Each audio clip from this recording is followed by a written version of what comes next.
Here's another in NBC's great parade of new shows. Ladies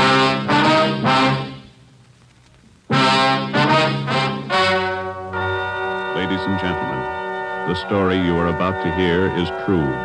Only the names have been changed to protect the innocent. NBC brings you Dragnet.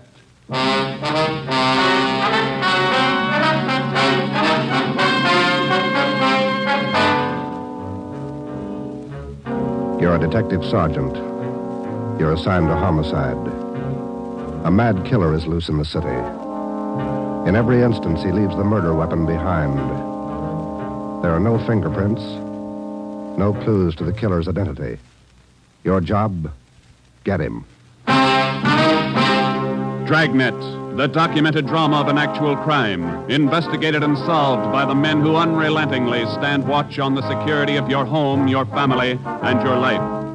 For the next 30 minutes, in cooperation with the Los Angeles Police Department, you will travel step by step on the side of the law through an actual case from official police files. From beginning to end, from crime to punishment, Dragnet is the story of your police force in action. It was Tuesday, June 3rd. It was warm in Los Angeles. We were working the day watch out of homicide. My partner's Ben Romero. The boss is Ed Backstrand, chief of detectives. My name's Friday. I was off duty reporting back in on an emergency call. It was 3:57 a.m. when I got to the basement of the city hall, the carpool. Let's go, Friday.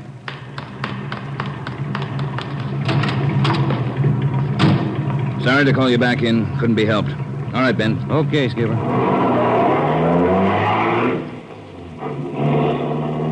What's up, Ed? Double murder.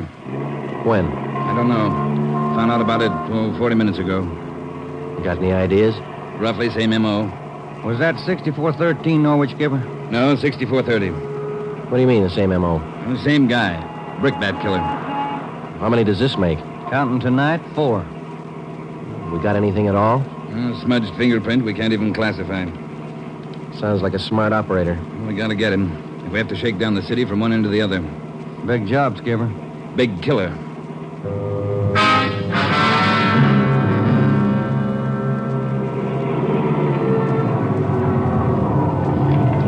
At 4:26 a.m., we pulled up in front of 6430 Norwich Drive, a small group of bungalow apartments facing on an oval-shaped garden court. 2 uniformed officers were stationed at the door to the apartment. Hi, Chief. Hiya, fellas. We went inside. Wellberg from Homicide was waiting for us. This way. In here. Well, there they are. Yeah. Mother, daughter. Joe, on the floor beside the bed. Yeah, a red brick.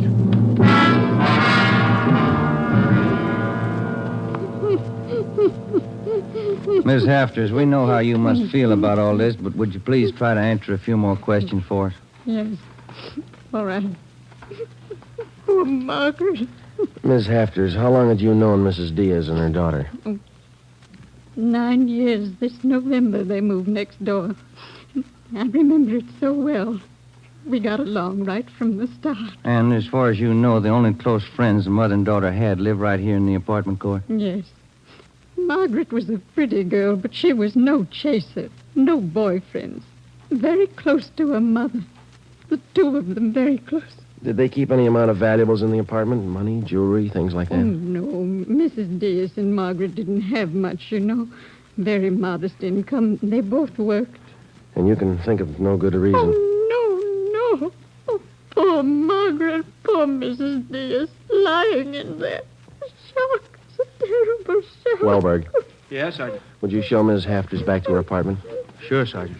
Thank you, Miss Hafters. We appreciate it. Yes, thank you. Poor Margaret. Poor Mrs. Diaz. Well, Joe? Let's check with Ed. He's back in the bedroom. You get anything from the neighbors? The usual, Ed. No jealous boyfriends, ex-husbands, nothing like that. Boys find any evidence yet, Skipper? Well, still working on it. You got any theories? Well, we know the killings were all done by the same guy. Mm-hmm. Cuts the same pattern out of the window screen. Cuts the same pattern with a glass cutter out of the window. Reaches in and flips the locks. All right, where's that leave us? And before he gets inside, he makes sure there are only women in the house. That means he probably watches the house for a few days. Yeah. Once he gets inside, he wants only one thing, to kill. He's never taken any valuables. As far as we can tell, he's never searched for any. What kind of a man works like that? I think the guy's kill crazy. Hey, fellas, Yes, Donner? here's a break. 2 fair prints. 1 thumb, 1 forefinger. What'd you get, Pete? Only got 9 points. Not enough to go into court, but enough to make him. We'll know him when we get him. Yeah. Found the prints on the lens of the old lady's eyeglasses. Probably knocked him off the night table when he went after her. And when he was done, he put him back on the table. Yeah. Had blood on his hands, see? Yeah. That's funny, isn't it? Why would he go to the trouble of picking up the woman's glasses after he killed her? We'll ask him when we find him. All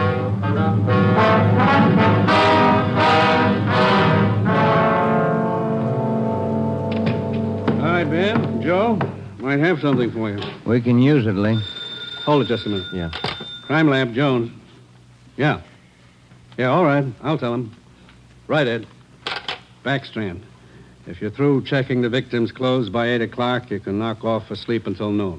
What if we're not through? Take it up with the chaplain. Here's what I wanted to show you. Over here. A couple of casts. Bare footprint. That's right. Those from the Diaz place? Found them outside the dining room window in the flower bed. Take a look. Mm-hmm. Good cast. Size 9. 10. Missing toe there, huh? Left foot, first toe. That's lucky. Well, then the guy took his shoes off before he went in that house. That's the way it looks. You leave any other prints, Lee? 3 with his shoes on. Here they are. Here. Yeah. How would you say the guy is built, Lee? Oh, from the impression, pretty heavy man. There's no full length of stride, or I might give you an idea of his height. How about the bricks, Lee? Here they are, all 3 of them. Used this one in the first murder, this one in the second, this one last night. Leaves them around like calling cards, and there's no way to check them. You'll never get a fingerprint off a common red brick like this, Ben. Surface is too rough. Well, we got an idea of his weight. We know that the first toe's missing from his left foot. That's something. The one we had yesterday. We can check that missing toe in the amputation file, Joe. Yeah. Well, we better get back. Pete ought to have those prints ready, too. Thanks a lot, Lee. Okay, fellas. Say, they post the bodies yet? Yeah, they're doing it now. Same as the first 2. The brain? Concussion, hemorrhage. They didn't have a chance. Hold it a minute. Crime Lab Jones. Sure, just a minute. Either one of you fellas. I'll get it, Joe. Okay. Yeah, Romero. Yeah. Good, we'll be right over. They got a make on those 2 fingerprints.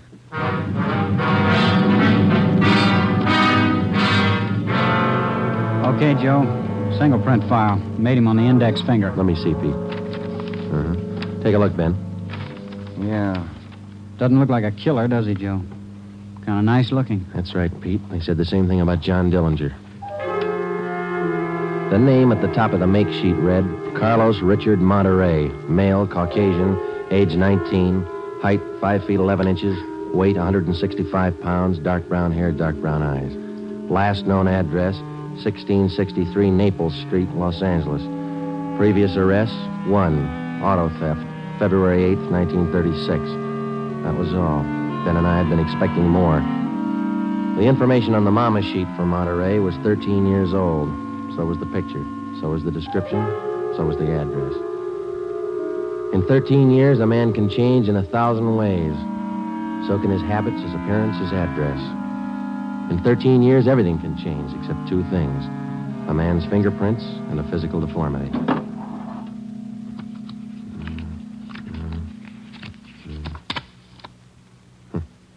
Missing toe on left foot. Carlos Richard Monterey.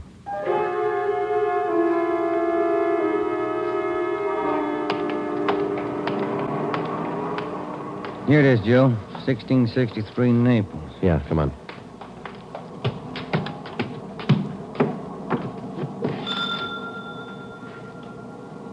Somebody's coming. Mm-hmm. Yes? What is it? We're police officers. We'd like to ask you a few questions. Oh, yes. Would you like to come in? Thank you, ma'am. Yes? Would you mind telling us your name? Monterey. Isabel Monterey. What is it you want? You're married? Yes. My husband is Francisco Monterey. Would you explain why you are here? We thought you might be able to help us. We're looking for a man named Carlos Monterey. I don't understand you. We're looking for a man. We'd like to talk to him. Do you know where he is? Yes. Carlos is dead 7 years ago. He's dead, my husband told me. And does your husband know Carlos, or did he know him? He was his brother. What about your husband's parents, Miss Monterey? Where are they? They're both dead. Sometime now. Have you ever met Carlos? No, never. I have only heard of him. What have you heard of him, Miss Monterey? Do not ask me. This is important, very important. Francisco would not like it if I told you. It's important, Miss Monterey, believe us. Carlos, he's sick.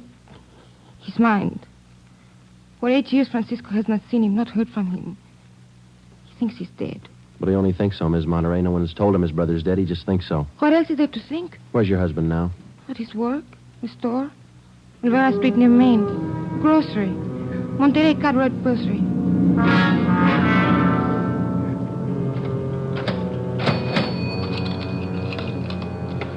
Here's your change. Thank you, Mrs. Myers. Now, look, officers, you know how it is.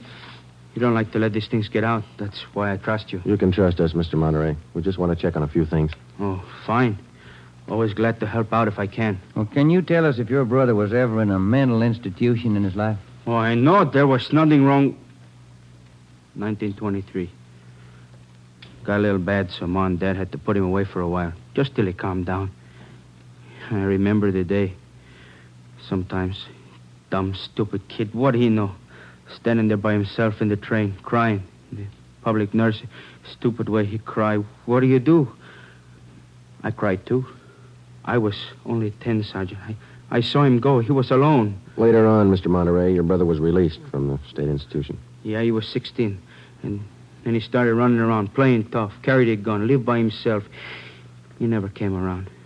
He dropped from sight about 1938. You haven't heard from him since then? Nothing. Never seen him. Do you know of anybody who might have seen him? Oh, there was a girl he had. Anita something. On Soteo Street. Anita Martin, yeah, that's it. Soteo Street. Maybe she's seen him. Ask her. Maybe she's seen him. Carlos Monterey? Not in a year. Last March he was in. When I was working at the Peacock, down on South Main. He came in, we talked for a while. That was all. And you haven't seen Carlos for the past 2 months or so? I tell you, no. Has he written to you? Has he phoned you? Once, 3 weeks ago, he phoned. Here. He left a message with my girlfriend. But he didn't call back again. Now, that's it. That's all I know. Thank you, Miss Martin. Here's our card. If he does call, well, you'll let us know. Yeah, I'll let you know. You liked Carlos, is that it, Anita? Like him? No, I didn't like him. He was funny. But he was nice.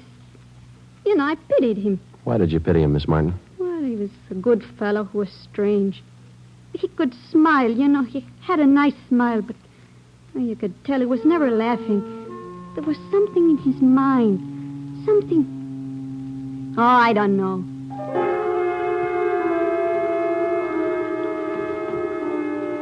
At least a year, closer to 2, I haven't seen Carlos. No letters, not a card, nothing. He was in the East the last time I heard. When was that? A year ago, January, I was in here. He sent me a calendar.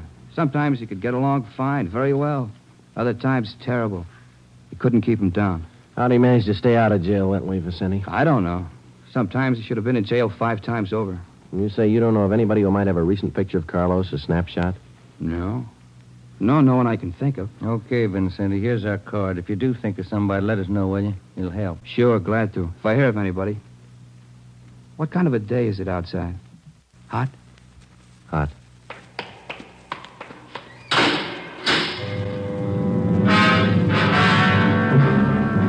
By 5 o'clock that afternoon, Ben and I were certain of one thing. Carlos Monterey was in the city of Los Angeles, somewhere. We drove back to the office and told Ed Backstrand about our interviews with Monterey's relatives and his friends. Inquiries and requests for further identification and information on him were immediately relayed to the state mental institutions. The 13-year-old picture of Monterey taken from the files was copied and distributed with a note of caution as to the age of the photograph. An APB was sent out. Stakeouts were placed at the home of Monterey's brother, at the brother's store, and at the apartment of Anita Martin. A special detail of 300 men was ordered to join the Dragnet already in operation. The details at the airport and the bus terminals were alerted, as well as the details at the Union Depot and the main post office. By 6 o'clock that night, almost 1,000 men were actively working at the job of tracking down Carlos Monterey. At 6:30 p.m., Ben and I drew a 4-hour relief period. We drove out to Ben's place, and his wife fixed us some dinner. At 10:30 that night, we reported into the office, picked up Ed Backstrand, and we drove out to join the manhunt. Unit 32R on the corner of South Flower and Loomis, the 390W, KMA 367. Unit 12A, code 1. 66A at 864 Wall Street. See the man about a 507, KMA 367. Unit 42, 5430 East Grand, apartment 10, 311, KMA 367. We cruised with the Dragnet operation until 5 o'clock that morning. Ben and I took turns driving. Actually, the tremendous job of scouring 500 square miles of city for one man was only beginning. Unless there was an unexpected break, the search for Carlos Monterey could wear on for weeks. It did. Night after night, the manhunt went on, and day after day. There was no break. 16 days later, on a Sunday night, I went to bed early. I read a while, and then I turned off the lamp and went to sleep.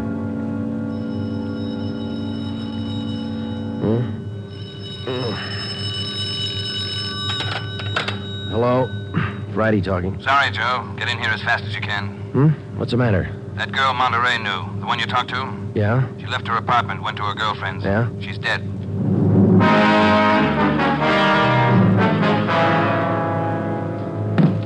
There it is. Ordinary red brick. Found it by the body. How long's she been dead, Skipper? Well, she was seen alive about an hour and a half ago. Got 3 bare footprints, good length of stride. Found them down in the lot beside the house. What do they look like? Same guy. First toe missing from the left foot. The same weight impression. Should be about 5'11". That checks out with what you got, doesn't it? All right, so it's the same guy. What about those shoes we found, Lee? Yeah, they correspond. They were impregnated with foreign matter. What'd you find? Particles of lettuce leaf, dry onion skin, traces of red cabbage. Maybe a vegetable counter. Maybe. What about the city wholesale market down on Front Street? What about any market in Los Angeles? No, Lee, that wholesale market is big enough to hide anybody. Hundreds of transients work in there. Some of them even sleep there. For a guy like Monterey, it'd be perfect. That's a fair guess. Check it when it opens. They open at 2 a.m. 2:30 now. All right, get back to the office and pick up as many extra men as you need. Get down there right away. Okay, Ed. Now, you know he's a rough one, so watch it. On Monday, June 23rd, at 2 minutes past 3 a.m., we pulled up at the city wholesale produce market. With the exception of 54 police officers in plain clothes who mingled with the buyers and sellers, business went along as usual. The market itself covered almost 3 square blocks in the lower part of the downtown area. It was divided off into hundreds of individual stalls by flimsy wooden partitions. To make the search even tougher, the place was crowded. For the first 45 minutes, we had the men circulate at random through the crowd on the chance that one of them might spot Carlos Monterey from the 13-year-old picture. It didn't happen. After that, we started a systematic canvass. We talked to the customers, we talked to the managers of the different booths, we gave them Monterey's description, we showed them his picture. Nobody recognized him. We checked the employment records one by one. Not a sign. Sorry, Sergeant. I'd like to help. I've never seen the guy. Okay, Mr. Snyder, thank you. We sure picked the sweet jobs, don't we? Oh, yeah, we could spend a year at this. Oh, Sergeant Friday. Yeah, Kamansky. Did you find something? Guy at the booth over there against the far wall. Thinks he might have hired Monterey a couple of days ago. Come on, Ben. Where? Over there, Sergeant. You showing Monterey's picture? Yeah, he thinks it might be him. Mr. Fresnetti, this is Sergeant Romero, Sergeant Friday. Yes, I told you, boy, Sergeant. This fellow Carlos, I hired him to help last Thursday.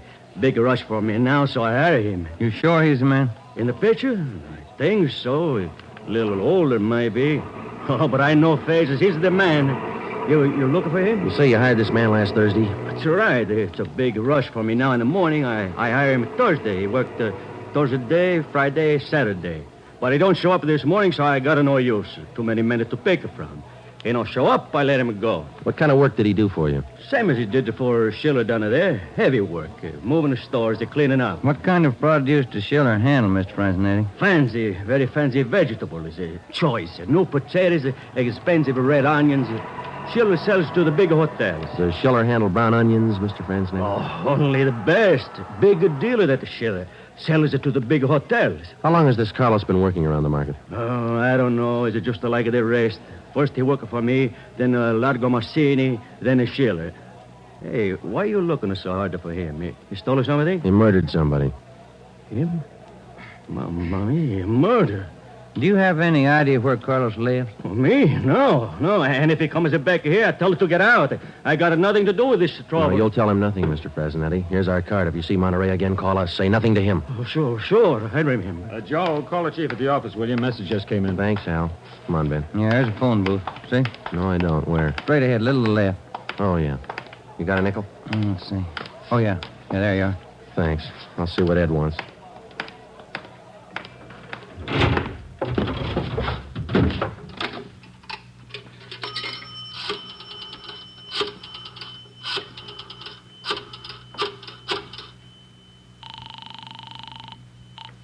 City Hall, 2511. 2511. Chief of Detectives Office, Hannon. Hi, Mike. Ed there? Ed, take it on extension 2, will you? Backstrand talking. Friday, Ed. Move fast on this one, Joe. What's up? Main post office. Carlos Monterey picked up a letter there less than 5 minutes ago.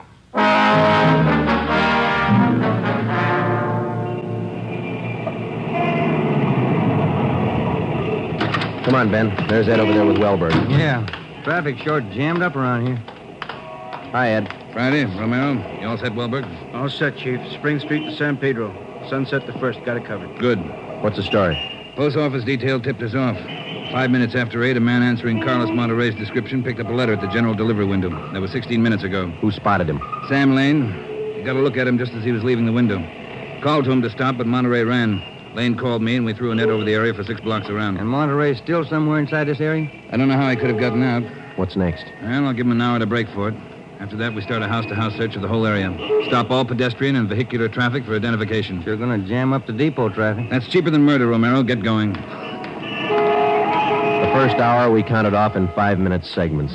Like Backstrand, we felt close enough to Monterey to touch him. But he still wasn't there. The north and south ends of the blockade started to move in, slowly, searching every store, every house, every conceivable place where a man might hide out. In the meantime, Ben and I worked the Spring Street side of the blockade, watching the faces of the pedestrians as they came through, one by one, examining all vehicles and their drivers. The morning wore on, the sun came out, and it started to get warm. By 11 o'clock that morning, Monterey still had not been found. The temperature was 93 in Los Angeles. It was still climbing. The search went on. At 10 minutes past 2 p.m., Backstrand made the rounds. How's it look, Skipper? Not good. Going slow. How much longer you figure? I don't know. It'll go to after dark, that's sure. District down here is like a rat's nest. Yeah. Nothing? Nothing. But he's someplace inside this blockade. He's got to be. Any chance of getting relief for the men in our squad? Some of them been working straight through since yesterday. I'll see. Check with me around 5 this afternoon. Thank you, Skipper. Keep a sharp lookout. One slip. That's all it takes. The search went on. At 3 o'clock that afternoon, the temperature was 95. We sweltered and we waited. At 3:45, Backstrand sent a squad of men into the Union Depot to search it from top to bottom. There was one false alarm when one of the men thought he saw Monterey slipping out a side door into a taxi. He turned out to be a train conductor. At 25 minutes past 4, Backstrand passed along the order to our detail to start moving in, house by house. It was a tedious job, and it went slow. The men were tired. At 5:30, the relief squad showed up. Ben and I stayed on. After another 2 hours of house-to-house searching, the trap was narrowed down to a 3-square-block area, a single block wide and 3 blocks long. It started to get dark. Backstrand ordered out batteries of floodlights. By 8 p.m., the cordon closed in around the last 2 square blocks. Lines are all set, Skipper. Ready to move. Good. What do you think? We'll know pretty soon, one way or the other. Frank, keep that traffic moving. All right, you two, get going. See you later, Skipper. Joe, let's take a look in here. Okay. Sure is an old building. Yeah. Where'd Kamansky go? I don't know. He's here a minute ago. Oh, wait. There's his flashlight. It's on the end of the corridor there. He's signaling. Yeah, come on. Kamansky? Yeah. Down below, Sergeant, in the basement. Come on. Monterey? He's been there, I think. Here, this way. Where? Over here. Now watch your step. The light's bad. Here he is.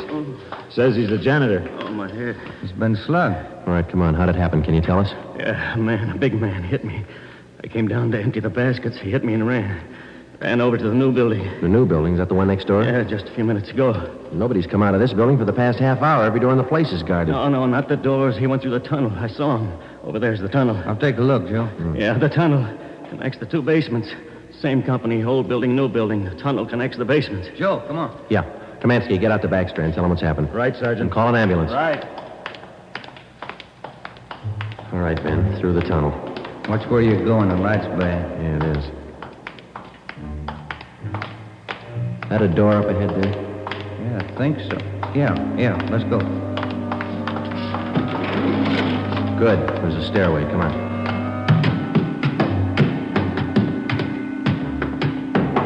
Watch the doors. Joe, the elevators. They're both on the third floor. Let's head for the stairs. Ben, come on.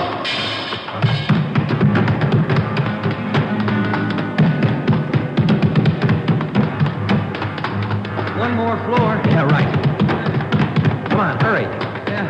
Look, top of the stairs. There he goes. All right, hold it, you. Stuck in the elevator, Joe. He's going down. Well, we'll never make it on the stairs. Joe, look. This other elevator. The control lever's bent. Let's try it anyway. Yeah. All right, kick the control lever. Kick it, Ben. That's good. All right, Ben, knock the lever back. Come on, quick. Yep. What's the matter? Joe, it's jammed. We're going past. All right, let's kick it. Here. There, that does it. Can you reach the door control? Wait just a minute. I'll see. Yeah. Okay. Well, he's still in the building. Both elevators are here now. Yeah. Down the hall, Ben. The office on the left, I think. Yeah. Okay, here we are. All right, keep clear of the door. All right, Monterey, put on that gun and come on out. I'll kill you! I'll kill all of you! All of you! Okay, Joe, let's take it. Watch it, Ben. He's throwing everything he can get his hands on. I'll kill you! Come on! Come on! I'll kill you! Get away! Come on, you! Oh! All right, Monterey. Come on, you. Everywhere you! Kill you! Okay, Ben, take him. Yep. Oh!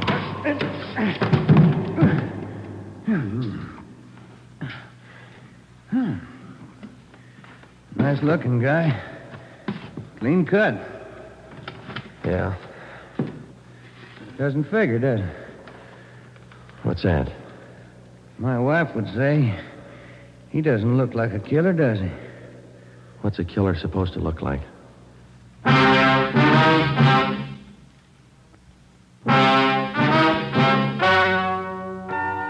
story you have just heard is true. Only the names were changed to protect the innocent. Carlos Monterey was examined by 5 different psychiatrists appointed by the Superior Court and was found to be sane. He was tried and convicted of murder in the first degree. He was executed in the lethal gas chamber at the state penitentiary.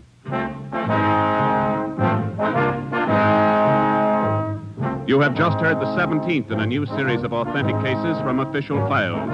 Technical advice for Dragnet comes from the office of W.A. Wharton, Acting Chief of Police, Los Angeles Police Department.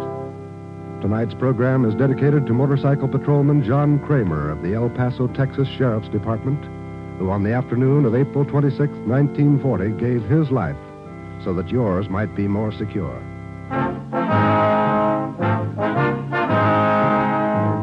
Dragnet came to you from Los Angeles. Your tune for the stars on NBC.